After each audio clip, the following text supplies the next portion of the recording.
ध्यान से संबंधित एक वीडियो उसी चैनल पर अपलोड हुआ था, जिसको लोगों ने काफ़ी सराहा और कृतज्ञता भी व्यक्त की, धन्यवाद भी व्यक्त किया। आप सभी की कृतज्ञता और धन्यवाद को हृदय से हम स्वीकार करते हैं, क्योंकि वह कृतज्ञता, वो धन्यवाद आपने मेरे प्रति नहीं, परमात्मा के प्रति प्रकट किया है। क्योंकि इधर से देने वाला भी वही है, उधर से लेने वाला भी वही है। इधर से दे भी वही रहा है, उधर से ले भी वही रहा है। लेन और देन की तो सृष्टि ही है। अगर किसी चीज़ को संचालित होना है तो लेन और देन के बीच से गुजरना होगा।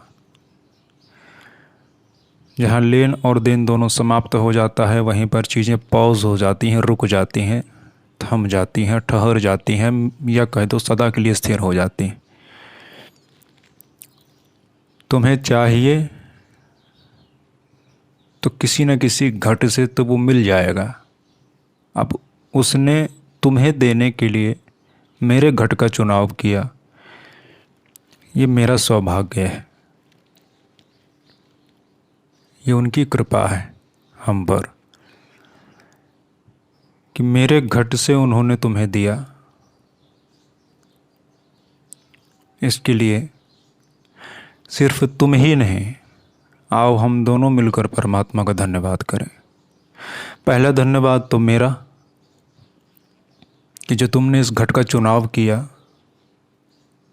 उसे देने के लिए। दूसरा धन्यवाद तुम्हारा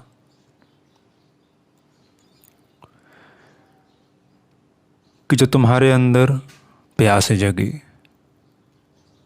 जब डिमांड नहीं होगी तो सप्लाई कहाँ से होगा। इकोनॉमिक अर्थशास्त्र का तो ये सूत्र है, demand and supply. Without demand and supply के तो इकोनॉमिक अर्थव्यवस्था को समझा ही नहीं जा सकता। तुम्हें चाहत थी, इधर से मिल गया। अंतर इतना कि तुम्हें देने के लिए इस घट का उसने चुनाव कर लिया। बस तुम्हारा धन्यवाद सीधे परमात्मा का धन्यवाद है। क्योंकि एक बात को याद रखना कि कुआं भी वही है और प्यासा भी वही है। आप दोनों के साक्षी हो, न तो आप कुआं हो, न तो आप प्यासे हो। कुआं भी वही है और प्यासा भी वही है, क्योंकि उसकी प्यास कोई व्यक्ति विशेष की बुद्धि नहीं मिटा सकती। अगर अंतरतल से प्यास जगी है और जवाब नहीं मिल रहा तो मौन हो जाना। किसी घट से वही बोलेगा। कारण यह है कि जो तुम्हारी प्यास अगर वास्तविक गहरे तल से सच में है, गहराई में सच में वो प्यास है, वो बुद्धि का प्रश्न नहीं है, वो हृदय का प्रश्न नहीं है, वो आत्मा का अगर प्रश्न है। क्योंकि बुद्धि और हृदय के बाद और गहरी अवस्था होती है। अगर वहाँ से एक तड़प है, एक प्रश्न उठी है, तो मौन हो जाना, जवाब स्वयं परमात्मा दे देगा। क्योंकि जो प्रश्न उठा है वो तुम्हारी आत्मा के तल से उठा है, और आत्मा के तल की प्यास परमात्मा ही बुझा सकता है। शेष सृष्टि में किसी का कोई ताकत नहीं। चाहे तो वो तुम्हारे गुरु के अंदर से बरस जाए, चाहे तो वो तुम्हारे अंदर से ही बरस जाए, कुछ कहा नहीं जा सकता। क्योंकि याद रखना, प्यासा भी वही है और कुआं भी वही है। कोई प्यासा और कुआं अलग अलग नहीं है।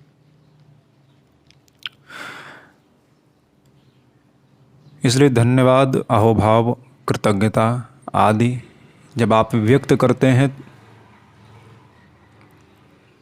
तो वो कृतज्ञता, वो धन्यवाद, वो अहोभाव, वो सीधे परमात्मा को अर्पण होता है।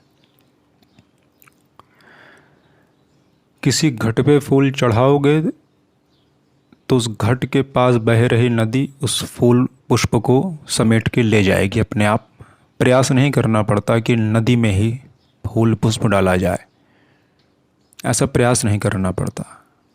जैसा कि घट के किनारे फूल चढ़ाओ, धूप दीप लगाओ, कुछ भी अक्षत अर्पण करो, जो करना हो करो घट के किनारे।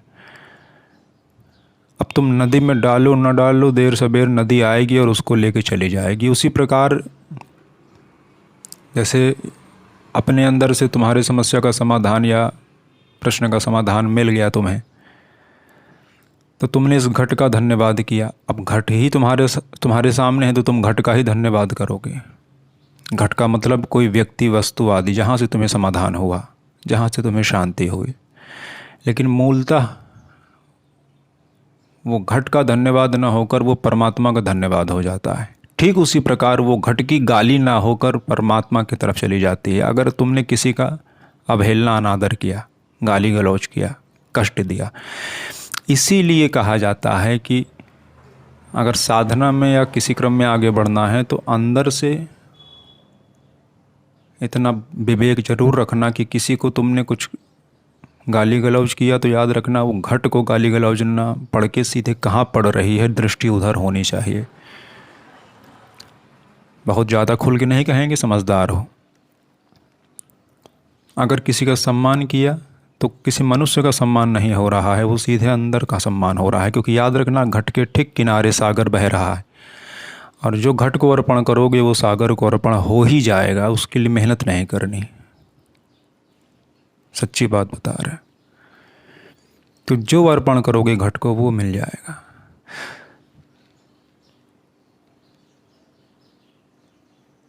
इसलिए जब प्यास जगे, जब प्रश्न जगे, जवाब न मिले तो एक दो बात को ध्यान में रखना, समझना ये प्रश्न बुद्धि के तल से उठा है कि भावना के तल पे उठा है। अगर ये दोनों तल पे उठा है तब तो किसी से पूछ लेना, समाधान हो जाएगा, कोई कर देगा।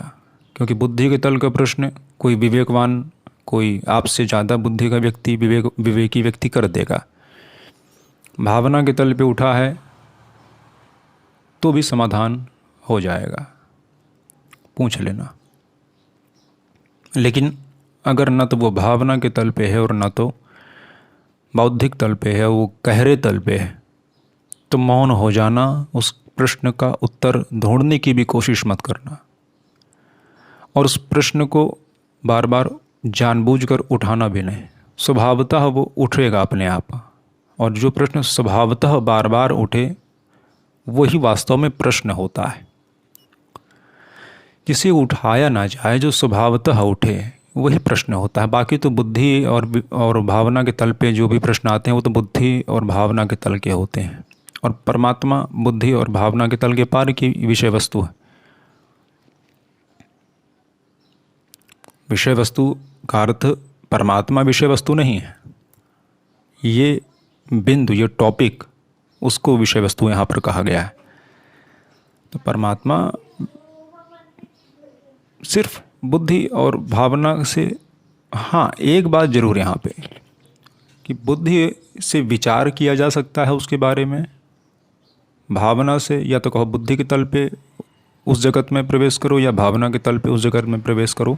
तो ये सीढ़ी है, बुद्धि और भावना। बुद्धि चूँकि मस्तिष्क से चलती है और भावना चूँकि हृदय से चलता है। तो ये दो केंद्र जो हैं वो मार्ग हैं, सीढ़ियाँ हैं, मंजिल नहीं हैं। सीढ़ियों पे बार बार उतरा चढ़ा नहीं जाता। सीढ़ी पे चढ़ के छत में जाया जाता है, बात ख़त्म। ये मार्ग है, इसके बाद छत है, मंजिल है, खुला आकाश है।